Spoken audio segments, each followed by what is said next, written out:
એ દેવી ભગવતી માં સિકોતર અને સિકોતર માને પાકિસ્તાનમાંથી ગુજરાત કોણ અને ક્યારે અને શું કામ લાવ્યા?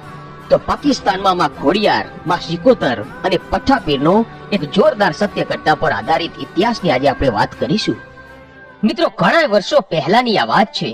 હાલનો પાકિસ્તાન એ વખતે સિંધ પ્રદેશ કહેવાતો હતો અને સિંધ પ્રદેશમાં મુસલમાન હમીર સુમરાનું રાજ ચાલતું હતું.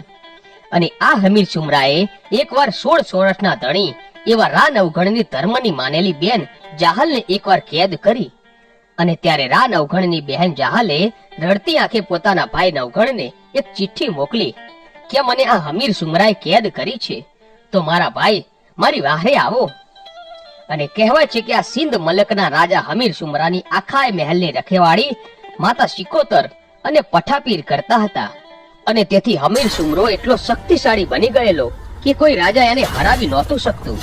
અને જો કોઈ રાજા ભૂલથી પણ ચડાઈ કરી જાય ને તો માં સિકોતર અને પઠ્ઠાપીર એવી ચોકી કરીને બેઠેલા કે કોઈ હમીર સુમરાના રાજનો એક કાંગડો પણ હલાવી નહોતા શકતા. અને ગમે તેવો રાજા હારીને પાછો ફરતો. પણ જે દિવસે રા નવઘણ પોતાની બહેન જહાલને છોડાવવા માટે ગયો અને તે દિવસે મામડિયા ચારણની શ્રી ખોડિયાર માને એના ભાલા ઉપર બેસાડીને લઈ ગયો. અને કહેવાય છે કે રાવ નવઘણ પોતાની ફોજ લઈને સિંધમાં જવા નીકળ્યો. અને સિંધોઈ નદીને પાસે પહોંચ્યો ત્યારે દૂરથી હમીર સુમરાના ગઢના કાંગડે બેઠેલી માં સિકોતર અને પઠ્ઠાપીર માં ખોડિયારને જોઈ ગયા. ત્યારે માં સિકોતર કહે છે કે હે પઠ્ઠાપીર, અત્યાર સુધી જેટલા રાજા મહારાજાઓ સિંધમાં ચડાઈ કરીને આવ્યા એમાંથી એકેય રાજાને જીતવા નથી દીધા, પણ આજે જે જૂનાગઢનો ધણી એની બહેનને છોડાવવા માટે આવી રહ્યો છે એના ભાલે 9 લાખ લોબડિયાળીઓ સાક્ષાતમાં ભગવતી ખોડિયાર બેઠા છે. અને હે પઠ્ઠાપીર, જેમ માણસ માણસનો સગો હોય ને એમ દેવ દેવનો સગો હોય. અને આજે આ જૂનાગઢનો ધણી જૂનાગઢથી એની ખોડિયારને લઈને આવ્યો છે, તો એની ખોડિયાર આપણી પાસે આવશે અને આપણને કઈ કહેશે તો આપણે શું જવાબ આપીશું? અને આમ સિકોતર અને પઠ્ઠાપીર વાતો કરી રહ્યા હોય છે. અને આ બાજુ સામે સિંધોઈ નદીને કાંઠે રા નવઘણે પોતાનો પડાવ નાખ્યો. અને ત્યારે પાલે બેઠેલી માં ખોડિયાર બોલી કે હે જૂનાગઢના ધણી, આજે તું અહીંયાથી સીધો હમીર સુમરા ઉપર ચડાઈ કરીશ ને તો તું જીતી નહીં શકે. તો કેમ માળી, એનું કારણ શું છે? તો હે નવઘણ સાંભળ, આજે હમીર સુમરાની પાસે 2 દેવ છે, એક માતા સિકોતર અને પઠ્ઠાપીર. અને આ બંને દેવ હમીર સુમરાના રજવાડાની ચોકી કરે છે. અને તારાથી એના ગઢની એક કાંગરી પણ નહીં હલે. માટે તું અહીંયા ઉભો રહે, પહેલા હું સિકોતરને મળીને આવું છું. અને આટલું કહીને પાલે બેઠેલી માં ખોડિયાર ચકલી સ્વરૂપે પાંખોના તાર લગાવીને સડળ કરતી આકાશ માર્ગે ચડી અને કોઈ સિપાહીની નજર ન પડે એવી રીતે હમીર સુમરાના ગઢના કાંગરે જ્યાં સિકોતર અને પઠ્ઠાપીર બેઠા હતા ત્યાં ઉતરે છે. અને જેવા ખોડિયાર ઉતર્યા એવા સિકોતર માં બોલ્યા કે હે બેન ખોડિયાર, આમ ઓચિતાનું આવવાનું કારણ શું છે? અને એ પણ આમ અચાનક? અને તેદી મારી મોમડિયાની ખોડિયાર બોલી કે હે સિકોતર, તારાની તને ખબર હોય અને મારાની મને ખબર હોય. અને આજે તું મને એમ પૂછે છે કે કેમ ઓચિંતાનું આવવાનું થયું? તો તને તારાની ખબર નથી કે એને મારી દીકરી જાહલને તારા હમીર સુમરાએ કેદ કરી છે ને, તો એને છોડાવવા માટે હું અને મારો નવઘણ આવ્યા છીએ. હે સિકોતર, આટલા દિવસ તો મને એમ હતું કે કોઈ દેવ કોઈ દિવસ પાપના પંથે ચાલે નહીં, પણ આજે મને ખબર પડી કે માતાજીઓ પણ ક્યારેક ક્યારેક પાપના પંથે ચાલી જાય છે. અને ખોડિયારનું આટલું કહેતા માતા સિકોતર કાંગરાની માથે બેઠા હતા એવા ઊભા થઈ ગયા અને કહે છે કે બેન ખોડલ, આવું કેમ બોલે છે? કે કેમ બહેન, આ તારા હમીર સુમરાએ મારી દીકરી જાહલને વગર વાગે કેદ કરી છે, તો શું એ પાપનો માર્ગ નથી? અને આજે મારી દીકરી ચોધાર આંસુડે રડી રહી છે. અને તું સિકોતર, જો આવા પાપીઓને સહારો આપીશ ને તો હે સિકોતર, આ દુનિયામાં તને કોઈ માનશે નહીં હો. માટે કહું છું કે સિકોતર, રહેવા દે બહેન. અરે આવા પાપીઓના બાવડા ન પકડાય. અને ત્યારે માતા સિકોતર અને પઠ્ઠાપીર માતા ખોડિયારના સાથે વચને બંધાણા કે બહેન ખોડિયાર, આજે તે અમને જે શિખામણ આપી છે ને એ અમને લાગી ગઈ છે. અને હવે બોલ બેન, તું કહે ને એમ અમે કરીશું. અને ત્યારે માતા ખોડિયાર બોલી કે આ સિંધ મલકમાં રહો છો અને આ પાપી હમીર સુમરાના કામ કરો છો અને રાત દિવસ એના ગઢની ચોકી કરો છો, તો એ તમને ખાવાનું શું આપે છે? કે પઠ્ઠાપીર બોલ્યા કે મને ઘઉંના બાકડા આપે છે અને માતા સિકોતરને થોડો કોળિયો ખીચડી આપે છે.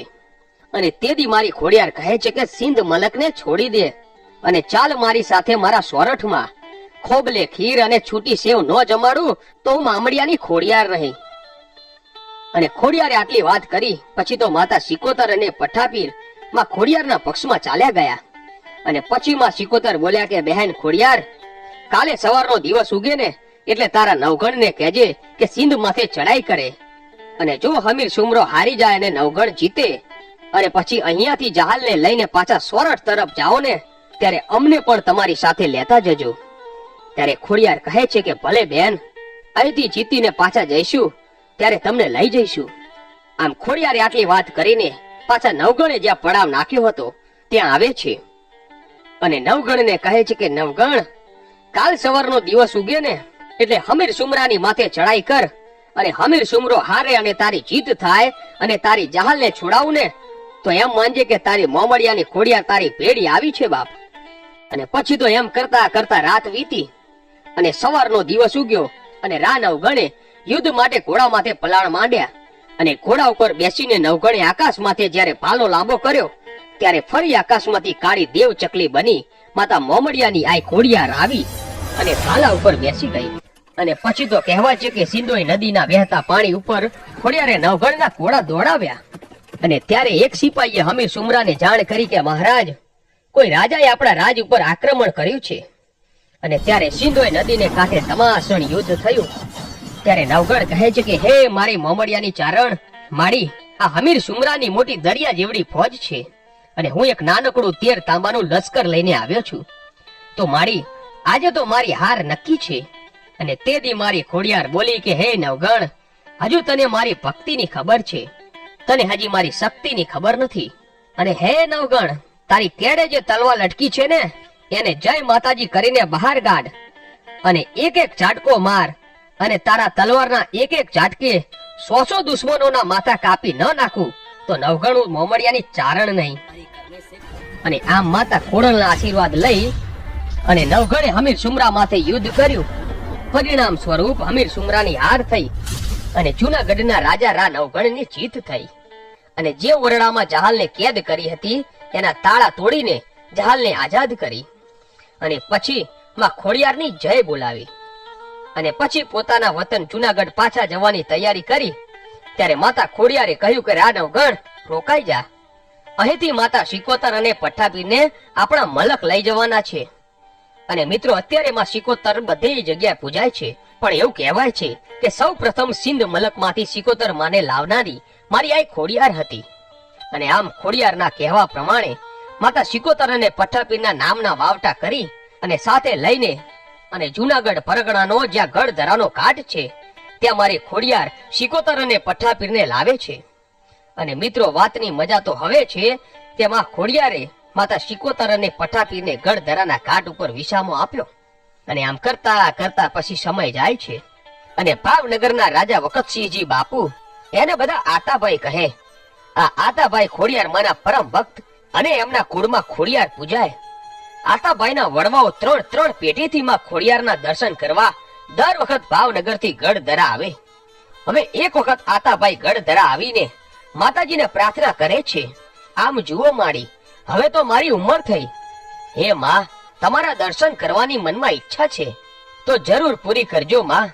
આમ આતાભાઈ માતાજીને પ્રાર્થના કરે છે ત્યાં તો માતાજી પ્રગટ થયા અને કહે છે, હે ભાવેણાના ધણી, હે ગોહિલ રાજ, હું મામડિયાની ખોડિયાર તારા ઉપર પ્રસન્ન થઈ છું, માટે તારે જે જોઈએ તે માંગી લે, હું જરૂર આપીશ. ત્યારે આતાભાઈ બોલ્યા કે હે માં ખોડિયાર, ધન ઘડી ધન ભાગ્ય મારા કે માં તમે મને દર્શન દીધા, પણ માં તમે મને માગવાનું કહેતા હોય ને તો માં મારા રાજમાં એટલે કે ભાવનગર પધારો, એટલે મારે રોજ તમારી સેવા પૂજાનો લાભ મળે, અહીં સુધી આવવું ન પડે માં. ત્યારે ખોડિયાર માં બોલ્યા કે ભાવનગરના ધણી, હું ચારણની દીકરી, કોઈ દિવસ બોલી ન ફરું, માટે હું તારી સાથે જરૂર આવીશ, પણ મારી એક શરત છે. બોલો માડી બોલો, મને શરત મંજૂર છે. તો સાંભળ રાજન, તું આગળ હાલ અને હું તારી પાછળ હાલી આવું છું. અમે સાતે બહેનો તારી પાછળ આવીશું, પણ જો તું પાછળ વળીને જોઈશ ને તો ત્યાંથી હું એક ડગલું પણ આગળ નહીં વધું, હા માળી, તમારી શરત મંજૂર છે.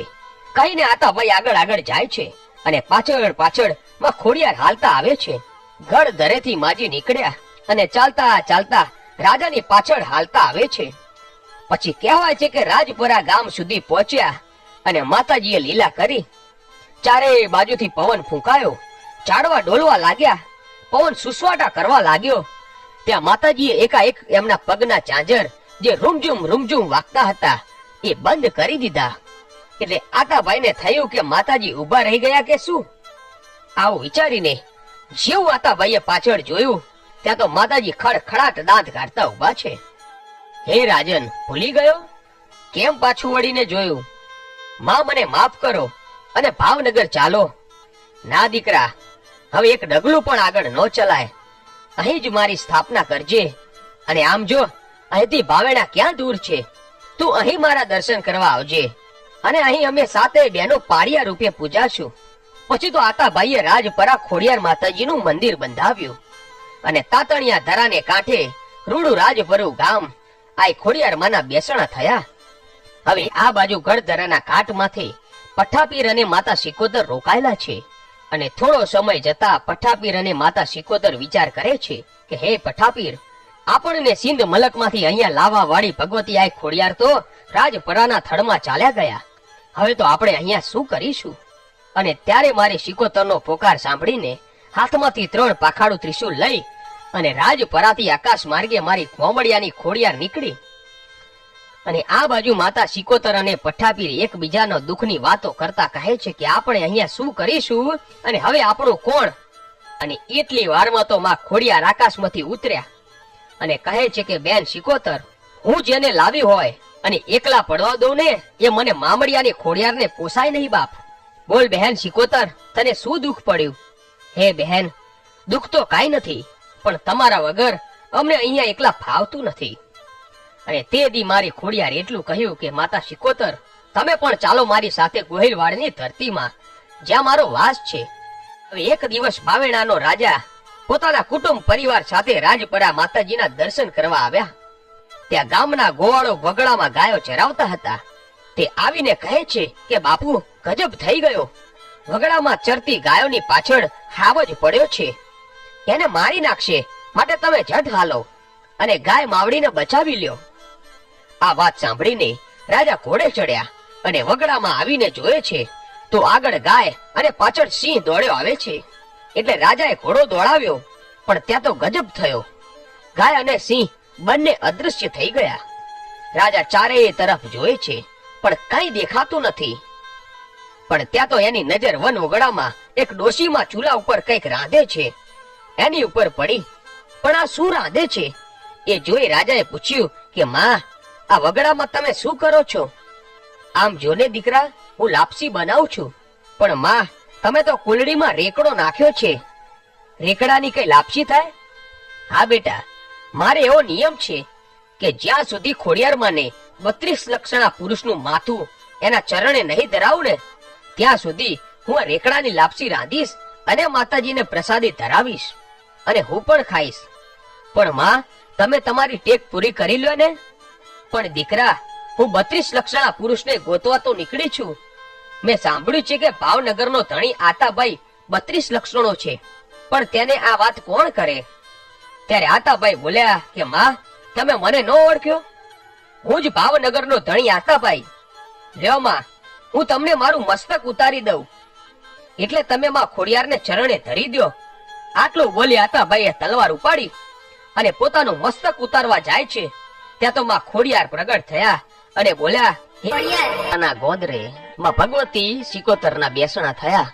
અને કહેવાય છે કે ત્યાંથી જ આખા ગુજરાતમાં માં સિકોતરે ડંકો વગાડ્યો. અને પછી તો વીરા વસાની સિકોતર, તકલી દેવી પૂજકની સિકોતર, ગંગવા કુવાની સિકોતર, મુડેઠામાં બેઠેલી સિકોતર અને રતન બાની સિકોતર, એમ ચારેય મલકમાં સિકોતર માના ડંકા વાગવા માંડ્યા. અત્યારે હાલ ગામડે ગામડેમાં સિકોતર માના મંદિરો છે. તો મિત્રો, આ હતો માં સિકોતર, માં ખોડિયાર અને પઠાપીરનો ઇતિહાસ. મિત્રો, આવા જ વિડીયો જોવા માટે આજે જ અમારી આ ચેનલ A1 ગુજરાતીને સબસ્ક્રાઇબ કરો. ધન્યવાદ.